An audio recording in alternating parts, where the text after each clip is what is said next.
Okay, so I made a video that, as I record this video, I am still in the process of sort of editing because a lot of stuff needs to get cut out of it because I tend to drone on and stuff, whatever. About basically the revolutionary period of history, around the sort of late 1700s into the 20th century up to basically today. And one of the things I wanted to talk about, and I kind of missed, but is really important to a lot of what I'm going to talk about here, liberalism. How liberalism has come into society and changed the way we think about things, and how I believe it truly is the cancer of the world. It's the essential idea behind liberalism is I am autonomous. I am uniquely my own. And it has infected the church in such a way that professing Christians will not admit this outright, but the way that they talk and they act and they behave clearly indicates that their worldview is not Christian. It's something else. It is the worldview of I am not created. I do not owe my life or anything to anything that is better than me, that is greater than me. It's my body, my choice. I do what I want with it. Got my coffee here, by the way. I was going to take this afternoon after church to just kind of veg out on some of my grand strategy games, but I found that this was kind of important. I really wanted to talk about this. This post from this guy, I don't know who this is, by the way. This David Roy Ballad. Never heard of him before. Just pops up on my feed. And he says here, it says purity culture tells women they are to blame. And that's not true, by the way. Jesus tells men the opposite. Lust is your responsibility. So immediately when I read this, I knew where this was going. Stop blaming her. Own your eyes. Own your hearts. Matthew 5:29. If your right eye or left eye causes you to stumble, gouge it out and throw it away. Which again, there's truth to that. Like, as a man, if and I know that struggle, the struggle of lust. What Jesus is talking about is you need to take steps to keep yourself from doing that. Totally fine, and I absolutely believe that. Totally fair. That's a perfectly acceptable thing to believe. But the problem with this, and saw this in so many of these comments. This it makes this situation to where it's only one party that's at fault at all of this. Like the women basically get to do whatever they want, and you don't. You as the man, it's always just your fault. And so I want to read some of these comments where these, and you'll notice a lot of these people, but I mean, are basically women. A lot of them are. You have this comment here from a guy named Ryan Gibbs. He says, "Okay, but it's both person's responsibility.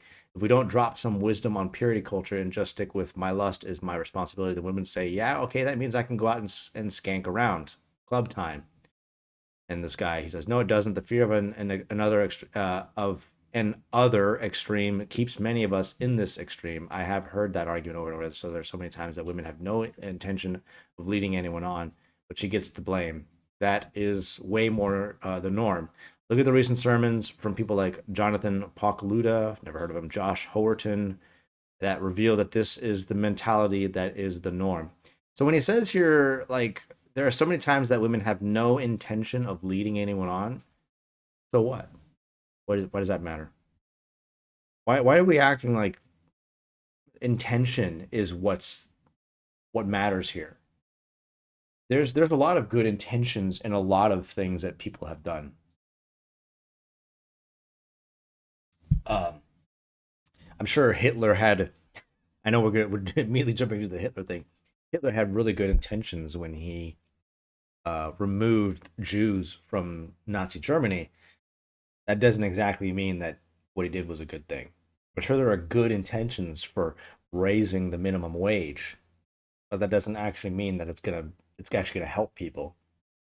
So many horrible things have been done with the best of intentions at heart. So saying just, well, if it's not their intention to do this, therefore they shouldn't be responsible, is a ridiculous and silly argument.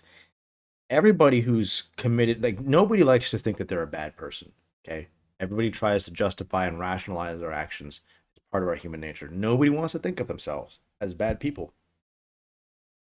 So when a child predator hurts a child, he's going to rationalize it away or whatever. They're going to find ways to think about it.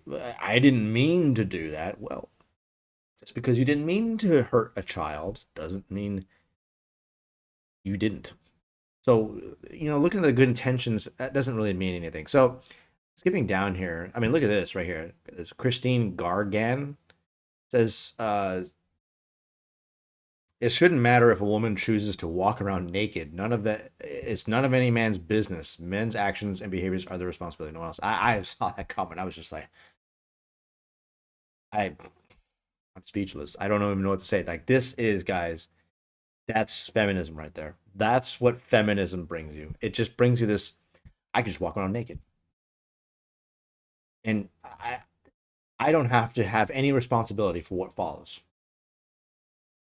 And the reason why, like I told you, the central reason why is because these people believe in liberalism. They believe they're autonomous.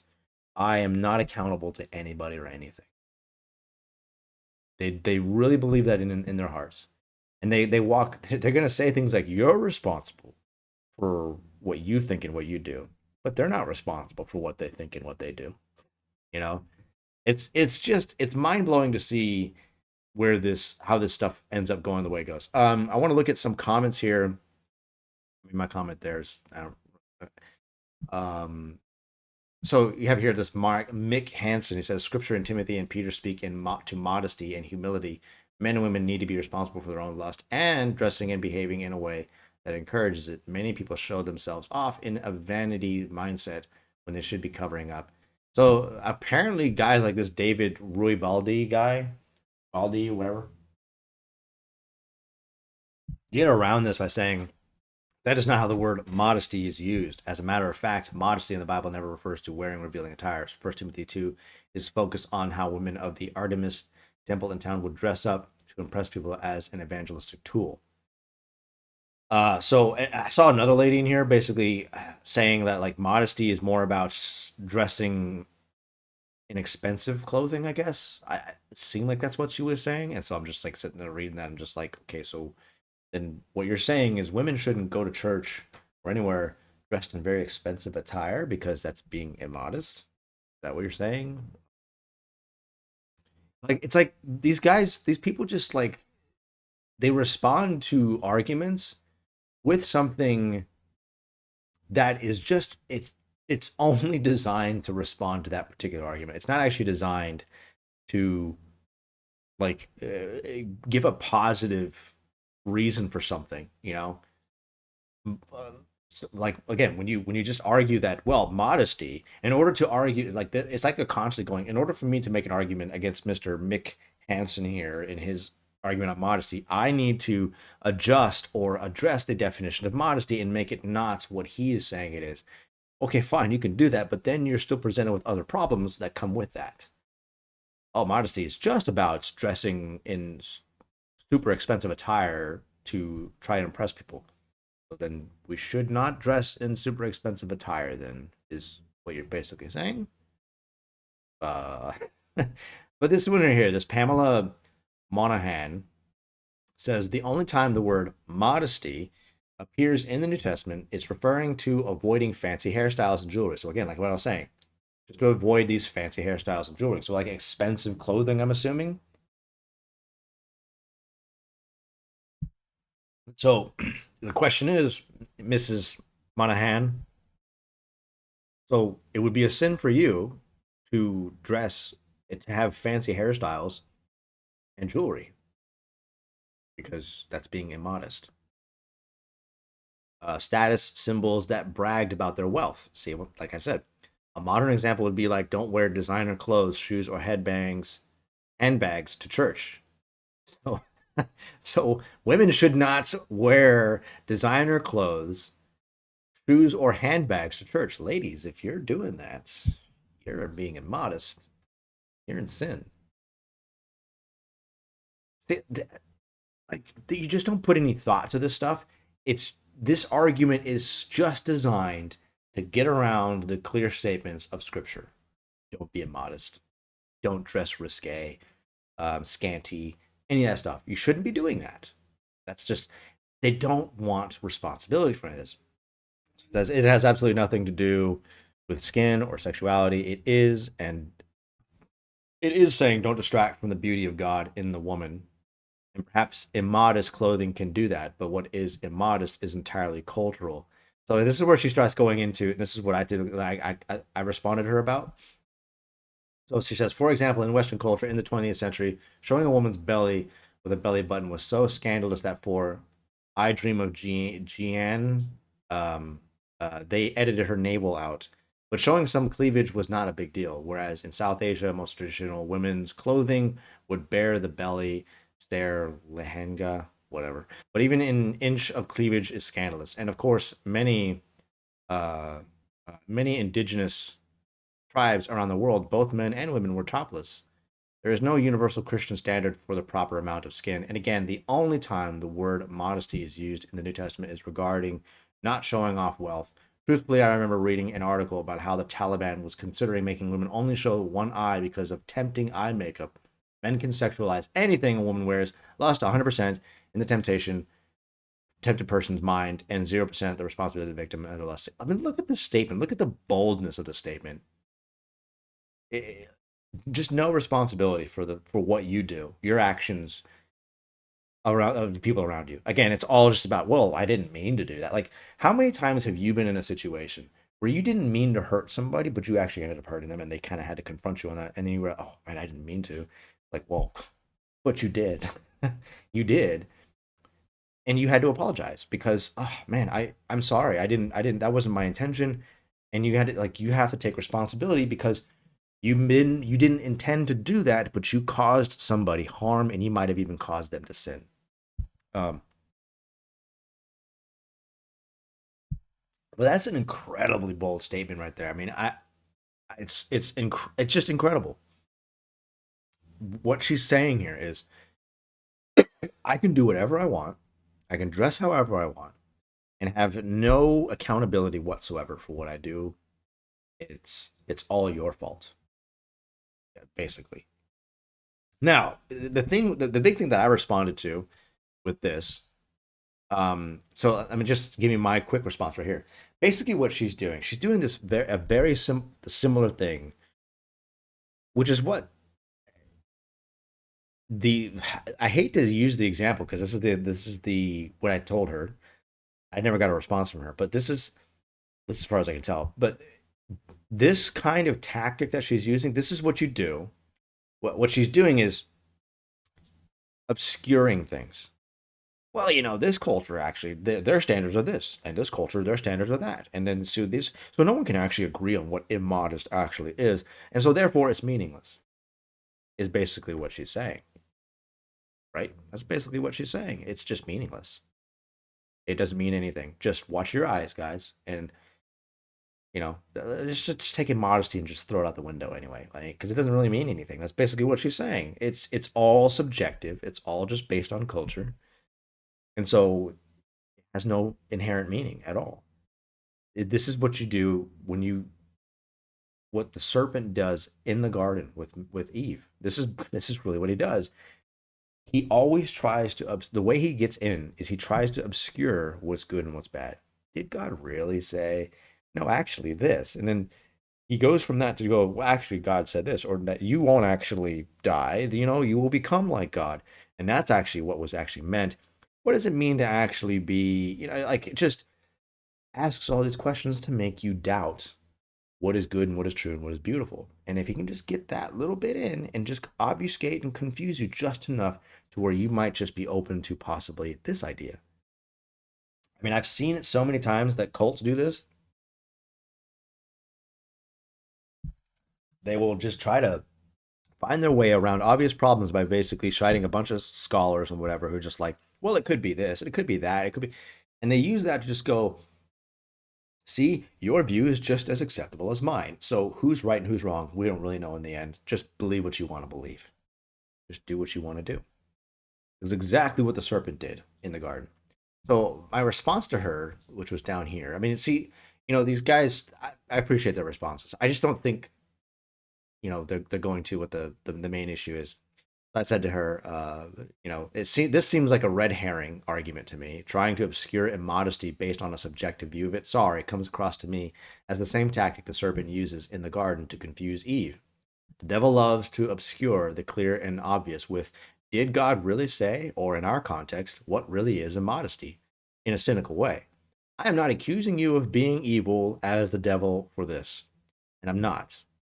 I'm only asking you to consider that you are utilizing the exact same tactic that evil uses to make room for its own purposes. Sin works best in the dark, and darkness is born of obscurity. How about this very simple, clear definition? Anything that provokes lust, like tight leggings, bikinis, revealing clothing, is inappropriate, and a man who lusts in that sins. Okay, so I believe that he is sinning. I am sinning. But the woman who wears this bears responsibility for encouraging that sin. It is exactly the same reason you, who is not susceptible to alcoholism, should not drink near someone who is. And of course, you got this lady here, Cindy Ashley. You always get the people who just laugh at your comment, but they don't ever actually interact. They just laugh like children. They're just children. Um, and I've learned to basically just treat them like children. Just kind of ignore it. It's unfortunate that they look at you like that and they don't actually want to have a serious conversation about this, because to me this is concerning. I am concerned for people who believe stuff like this. Like I told this Pamela, I said, "Hey, look, I'm not trying to say that you are evil, but that the argument that you're using is coming directly from an evil tactic, and you should seriously think about it and go, whoa, might be right. It's not good. I don't want to have that view." And so just rethink it. I would want her to change her mind. Um, so there you go. But again, like I said, to my knowledge, I have gotten no response. I have this one right here. This lady here responds to me, says, the problem with this idea is that God never gave us a list of acceptable and forbidden clothing, or even a list of body parts it's acceptable to display, and one that should be kept private. Since he never did that, it's impossible for us to know what his thoughts are. So here, once again, you have somebody doing the exact same thing. They people like this Heidi lady, they have a stake in the game here. They have a personal investment in this because she's a woman, and she, as a woman who believes in liberal feminist ideas, wants to be able to do what she wants to do. It's as simple as that. And so you rationalize arguments that will validate what you want to do without any consideration for your neighbor and the people around you. It's my body, it's my choice. And so you start coming up with ways to make it work. Because once again, like I just said, nobody wants to think of themselves as mean, selfish, or a bad person or anything like that. So we rationalize our actions and our activities. And so she's doing the exact same thing that Pamela was doing. She's just obscuring it. Well, we don't really know. It's impossible to actually truly know what is and what isn't acceptable. So therefore, did God really say? It's there. It is right there. And I don't know if this Heidi lady is a Christian or not, but she talks about God in seemingly a positive way. So I'm assuming has some belief in God. But again, it literally is. Did God really say? And so I responded to her. I said, I think Scripture does provide sufficient means for what is and is not acceptable in public. It speaks of breasts in Song of Solomon, in, albeit an odd way to us, but as something sacred for a husband. So, like when you read Song of Solomon, like it's very clear that a woman's breasts are to turn him on, or to make him feel sexually excited, and they do. They do. Um,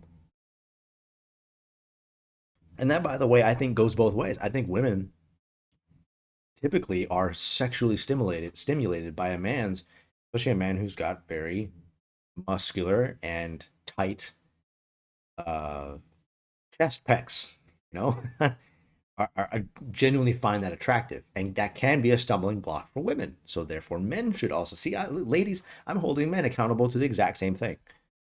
So, anyways, but even that aside, if your principle is to not provoke one to sin. And if walking around with your breasts hanging out provokes this, ergo, in other words, you shouldn't be doing that. So even if we just put aside the fact that, yeah, there's not a lot of that scripture says about this, there is some actually, but there's not a lot.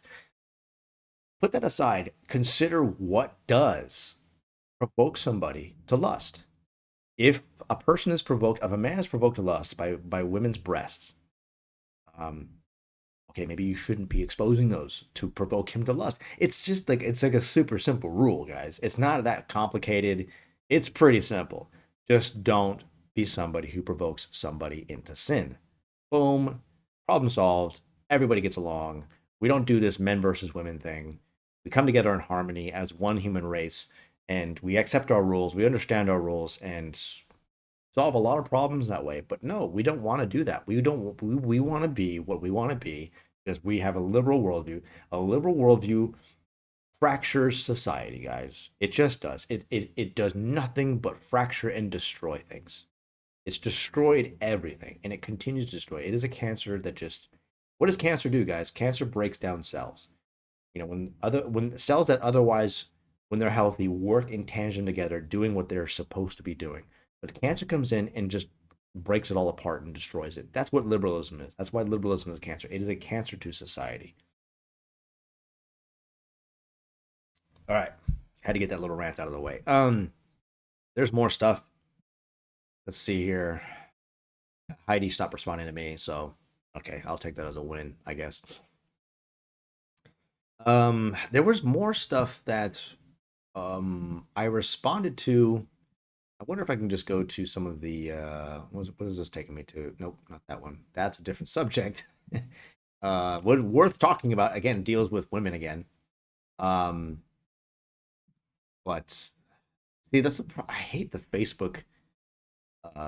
First of all, let's turn off the most relevant. Let's just go to all comments because Facebook tries to protect you from mean comments because Facebook doesn't think that you're an adult and can take those things. Let me protect you by removing these mean comments.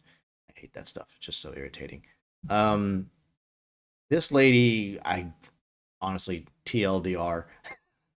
um, and I just didn't think that was going to be a productive conversation anyway, so I just went nah. So there's that one. We just looked at that one. I feel like there's more here that we discussed with some people. Dun dun dun dun dun dun dun dun dun dun. Um, Again, no, women are not responsible for the thoughts and behaviors of men. Yes, you are. If you are provoking somebody to sin, you bear responsibility for that. You absolutely do. Um, did I respond to somebody here? And um, let's just keep going here. Okay, so I did, but that's all I have on that particular thread. There was another thread that I think was worth talking about because shows me providing scripture on something. Was it here maybe? Because these comments look familiar. Mm, no, I didn't respond to anything in here. I didn't. Uh, there's only so much that you can respond to. I don't want to get too involved in these things. I got better things to do with my time. Um, dunno. Um,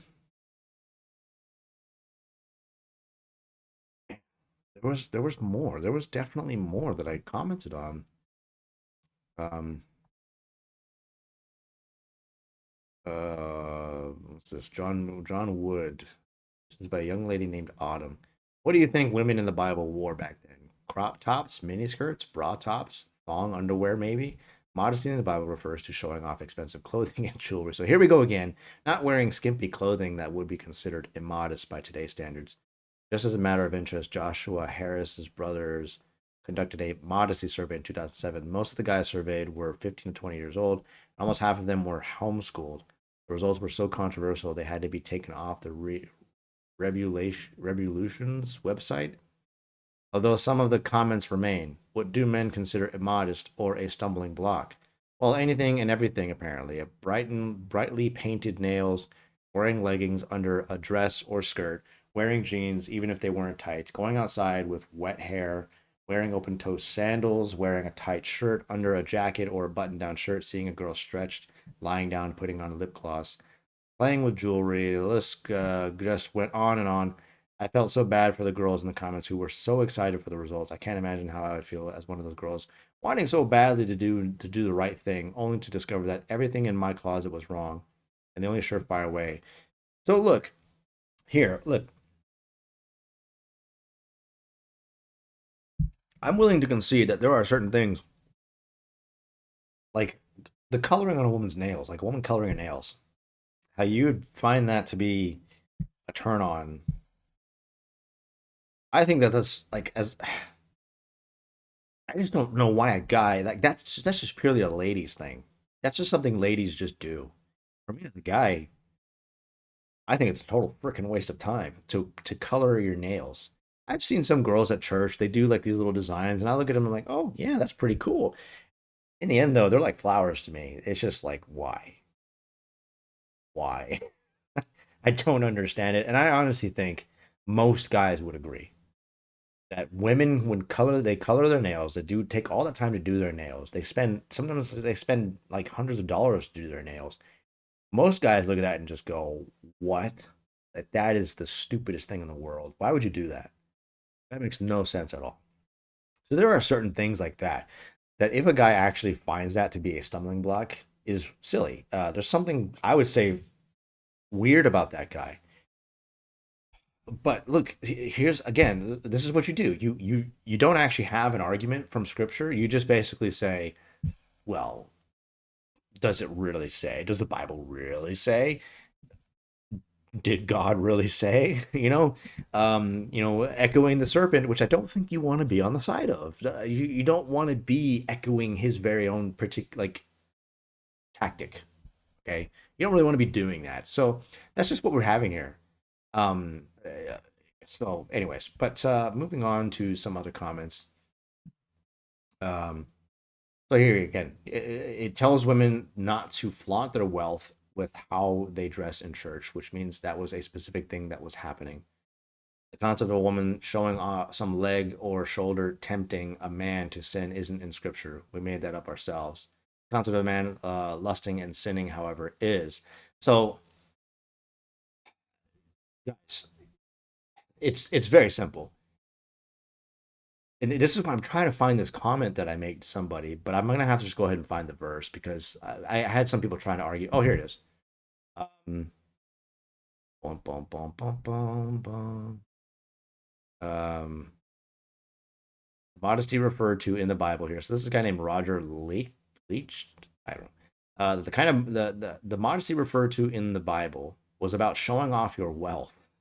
Modern day equivalent of wearing expensive designer clothes while your neighbor is hungry. So again, guys, so what he's basically saying here is if you are really wealthy and you're just dressing in your wealthy clothes that you're buying with your hard-earned money, if you wear that while you pass some homeless schmuck on a on an intersection holding a little cardboard sign, homeless, I need some food, God bless, you're sinning.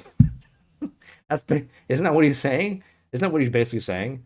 Um, so then he goes on to say, women should be allowed to wear what they like without judgment or criticism. Older lady dresses nicely and is mutton dressed as lamb. I've never heard that phrase before. The guy's clearly aging himself. But someone dresses in a sexy way, then it's their choice. How they dress does not give their others permission to abuse them. No, it doesn't. And I've never argued. You should not be if you've dressed scanty or whatever. No one should ever hurt you or violate you in any way. Like that's just evil. Okay, we can totally agree with that. At the same time, I would say you did kind of put yourself in that situation, even though that shouldn't happen to you. If you put yourself in a situation like that, you shouldn't expect better results. But so I said, I responded. So someone who is not susceptible to alcoholism ought to be able to drink freely around someone who is, like according to his argument, right? And he goes, sorry, but you have conflated two separate issues here. One is an addiction. We are unable to close all pubs, but can support the recovering alcoholic by not forcing drink on them or keeping them company with a soft drink. So basically, he's basically admitting, yeah, there's a point where like if you drink alcohol and you can drink it just fine without losing control, you shouldn't drink it around somebody else who would lose control because you would cause that person to sin. Your actions cause somebody else to sin, which just concedes my point. You just need to apply that to the way you dress.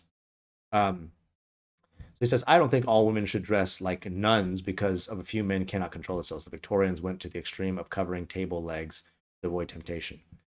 Uh, I don't think that was an extreme at all. But okay, I don't think so. He says here, I don't think all women should dress like that. So I responded to that, said, I'm not asking women to dress like nuns, and it is not a different issue, despite the semantics to try to make it so. If the argument is that you should not act in such a way that causes one to stumble in alcoholism, the same principle. So see, he's trying to go, well, that's alcoholism, and this is about sexuality. So because that's alcohol and this is sex, therefore two different things. And that's not, no. There are obviously two different things in one sense, but the concept and the principle that I'm making, the point I'm making, that you do have responsibility on you for how you cause somebody else to sin based on your behavior and your choices. It's the same, like, I'm about to join my church's youth group thing this coming weekend, and I have a huge responsibility going to this. My behavior, those kids are going to look at my behavior and they're going to see what is acceptable and what is not acceptable. I have a responsibility to be on the best behavior I can possibly be. Um, I have to, so I can't just be fooling around and just goofing off all the time. It doesn't mean that I don't want to have fun with the kids, absolutely, but there are going to be serious moments. And if in those moments where I have to be serious, I just treat them like they're nothing and silly and stupid, um, they're going to think that they can behave that way. And when they start acting out and they start repeating bad words that I might be saying, who do you think people are going to point the finger at? Me. Because the way I behaved caused somebody else to sin. This idea, guys, that your actions don't affect, like you're responsible for your own actions. It doesn't matter what I do. That's just not true. That is so incredibly false. That's childish. It's liberal cancer. So I said, so if the argument is that you should not act in such a way that causes one to stumble in alcoholism, the exact same principle, maybe not the exact same thing, but the exact same principle applies to the way you dress in public. This even applies to men. See, again, I'm holding men up responsible here. Who dress sensually to tempt women into lust. Do not cause your brother to stumble, says the apostle. That applies across the board in all situations. Very cut and dry. He actually just responded to me, but he didn't put my name in there because he's hoping he can get the last word. And I see your comment, sir. It says my original point still stands. Dressing modestly and causing to stumble are different issues. No, they're not. They're not different issues. Modest has multiple meanings. The Bible was talking about extravagant clothing and not provocative clothing. But if you want to blame women for your lack of control, then you have a serious problem, my friend. That's not what I'm saying. It's a two-way street. And I even told him it's a two-way street. I even told him men should not dress immodestly to provoke women. And this is the response he gives me. I mean, it's incredible to see people, just the childish responses and the refusal to accept responsibility for the things that they say. They just repeat these things. I'm gonna respond to that here in a minute, but because that's just an insanely stupid thing to say. What that guy just said, it just totally ignores my point. Just my point still stands. No, it doesn't. Why? Because you said so? No, that's not how it works. Yeah, I can't find my other comments, but I might have to just go ahead and find the verse and read the verse to you guys because I wanted to show you what some people tried to do to reason their way out of um uh the, the things I said. So I'm just looking to see if maybe da.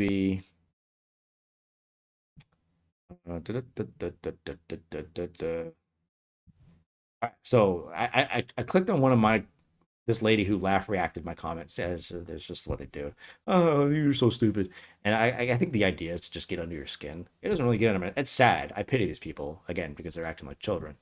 So I responded to this guy, the guy who this is the post, the guy who made the post. I said, intention does not mean one is always in the right. It's well intentioned when the government tries to raise the minimum wage, but it doesn't actually help people in the end. Just because a woman has no ill intentions when she dresses scantily does not excuse her from causing one to sin. You can believe this and believe men must take responsibility for their own weaknesses. Men should regard their hearts and mind and eyes. Women should not exasperate a man's weakness. This lady, she's one of the people who laughed at my comment. She says, no one can cause another to sin. That's incredible. I mean, that's just so incredibly contradictory to what scripture says. And I'm going to prove it here.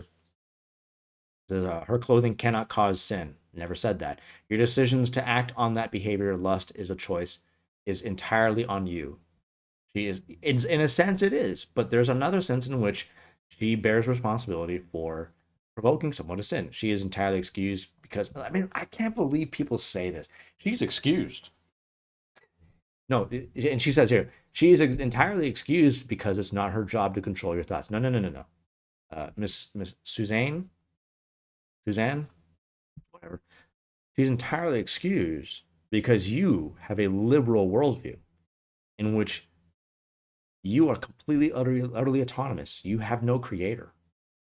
You are not accountable to anybody. You get to do whatever you want without any consequences of your actions. But me, I do. That's what liberalism does. It atomizes us from one another completely, and it's chaos. It destroys.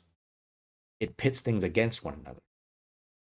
There's no cooperative behavior. There's the virtue signaling of cooperation, and we're all in this together, but it's not really there.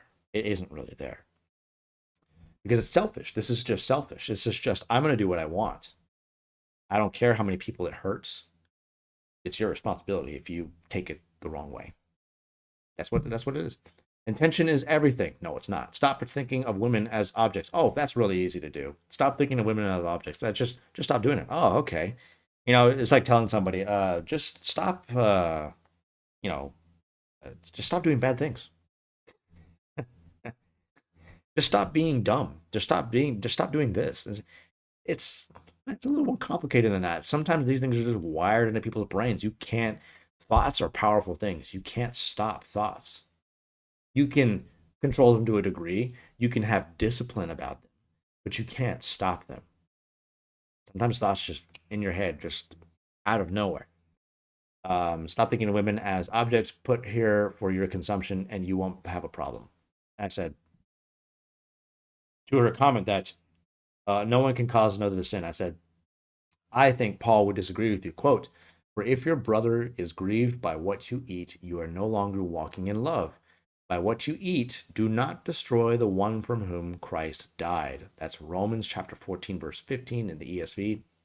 I said, seems like he believed that it is possible for us to cause someone else to sin. Take responsibility for your actions. Intention is not everything. So many bad things have happened because people had good intentions and did something terrible as a result. That comment made me go nuts, but okay. And again, I didn't know what to say to this. This is that same lady, the Christine lady, says I can just walk around with my breasts out, and nobody should be able to. It's not my fault. You lusted. I'm like, just I don't know what to say to that. That's just wild. So this lady named Teresa said Johnson, she says to me, read a little further up in that passage, Romans 14:2-3. She says, and it says, one person's faith allows them to eat anything, but another whose faith is weak eats only vegetables. The one who eats is not to regard with contempt the one who does not eat. And the one who does not eat is not to judge the one who eats, for God has accepted him. So uh, she's trying to use this passage right here to basically say, well, you're not. Who are you to judge? Everybody's it's their own conscience between them and God, kind of thing like that. And so like she's basically telling me, oh, Chase, you forgot this little part in the context here.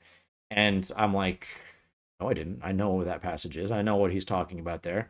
Paul, in that entire, in that context right there, that whole context, he's talking about, um, He's talking about certain foods that some people who might have come out of, a pagan religion into the Christian faith. So the Christian faith, in the Christian faith, all is permissible. All foods are permissible. Um, you have the Peter getting that sheet that comes down from heaven, that vision.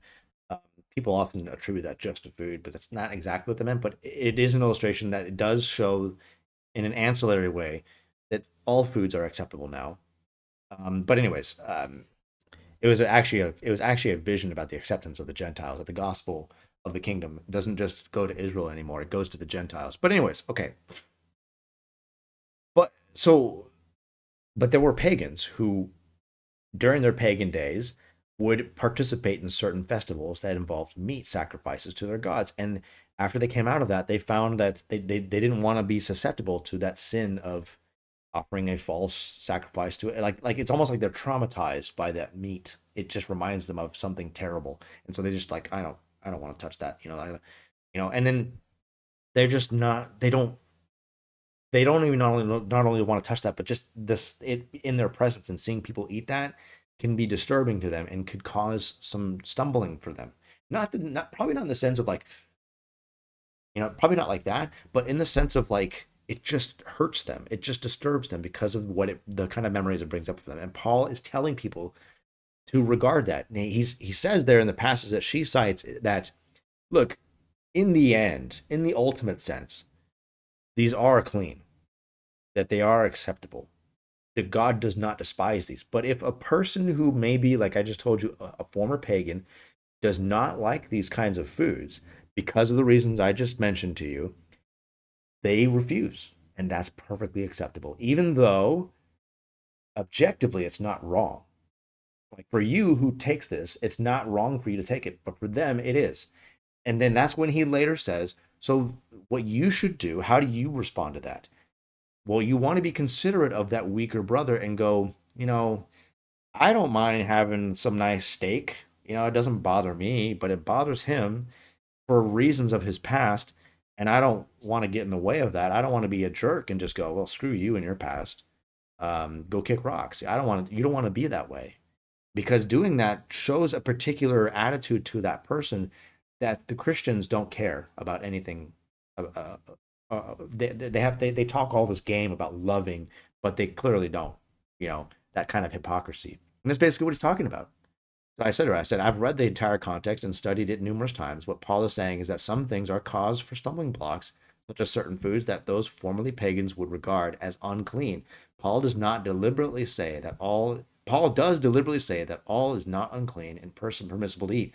But what he is clearly stating is that if you, who knows what is good and acceptable, completely disregards how it's seen to others and is not sensitive to what they have a particular niche about, it in effect becomes a stumbling block. So that means a woman, knowing a man's weakness, deciding to dress in ways that are stumbling blocks, is in fact, quoting the apostle again, destroying one for whom Christ died. And then I challenged her on her interpretation of this, because she's like, well, Chase, you need to go back to this passage here where Paul says this, where he's clearly must be saying, well, it's each your own conscience. You get to do whatever you want. Okay, let's just assume that that's what he was talking about. How do you square that with the one that I just see? This is what people do. They just go, they look at a verse that you quoted to make your argument, and then they go, well, this verse says this. And then like it's like, okay, well then what are you trying to say? You're saying the Bible contradicts itself? Is that what you're saying? See, like you can't just go to another verse or another passage to make your point. You still have to deal with the point that the other person brought up. You have to take those two and you got to put them together and make them fit. And if they can't fit, then you haven't solved anything. And so I asked her, I said, so what are you saying with your response? That Paul contradicts himself? That he, in one point, says, don't do things that cause people to sin, and in the next breath, but do whatever you like as long as you feel good about it? I mean, that clearly cannot be what he's saying. Like, that's what I told her. That cannot be what he's saying. That's just, no. That's not how this works. I got another notification here. That's just another thing. But anyways, guys, look, it's very clear what Scripture teaches about all of this stuff. Do not cause another person to sin. Okay, whether that is by alcoholism, whether that is by the way you dress, the way you act and behave, even the things that you eat. Don't you you bear responsibility for how others react to some of the things that you do. I mean, that's like that's guys, that is literally like saying somebody comes into a restaurant, starts smoking a cigarette. I mean, I'm pretty sure most of us would not like that, right? Yeah. Hey, you can't be smoking that in here. Well, why not? Because that smoke is affecting everybody in here. Well, it's not my fault. I want to smoke a cigarette. It's your fault. Why don't you guys get out of here then? Why don't you guys control your breathing or something like that? You leave. I'm not leaving. It's like the same thing. That guy is taking the same advice. He's taking the advice of my actions don't affect the people around me. They just don't. It's your responsibility. It's your fault. It's all your fault. I'm never responsible for anything that I do. That's really what it is at the end of the day. It is infuriating. It's incredible. It's absolutely amazing that people really believe this. This is feminism. It's feminism. This is liberalism.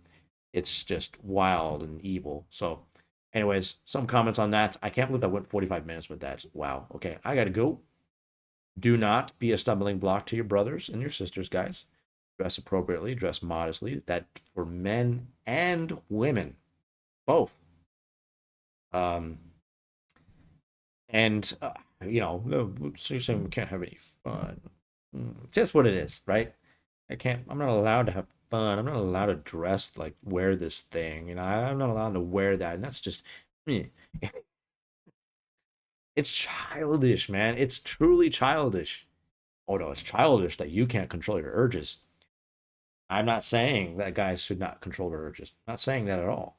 I'm just saying that ladies, you're making it much harder by just walking around in bikinis and going, you should control your urges. You should control your urges. You like, I mean, I know they're not literally doing that, but that's basically it. Like, you should not be surprised. Well, one YouTuber guy I was watching, he's a Catholic guy, and he was made a great argument against women wearing um, those leggings, those really tight leggings. I agree. Like that should not be worn in public for obvious reasons. It leaves like nothing to imagination. But he was talking about how he was in line one day for like groceries and stuff. This lady in front of him, she's just wearing one of these things, and her just like butt's just like right there, you know. And he's like, I'm forced to have to keep my eyes up, and because of what she chose to wear that day, that is a hindrance. He's being inconvenienced because of what she chose to wear. And all of you guys are saying like, well, why should it be my responsibility? Guys, I would seriously like to encourage you to consider that the particular worldview, this is why I begin this video with this, the particular worldview that you have embraced, a liberal worldview, is just not sufficient to answer these problems. It's just a childish, I do what I want, cry if I want to kind of thing. It's childish. Liberalism is a cancer. It is childish. It destroys, and it should just be cast out of our society completely. So basically, guys, that little video to tell you why liberalism is evil. I'm sure I'll have many more examples to come, but there you go with that one. Soli Deo Gloria. God bless.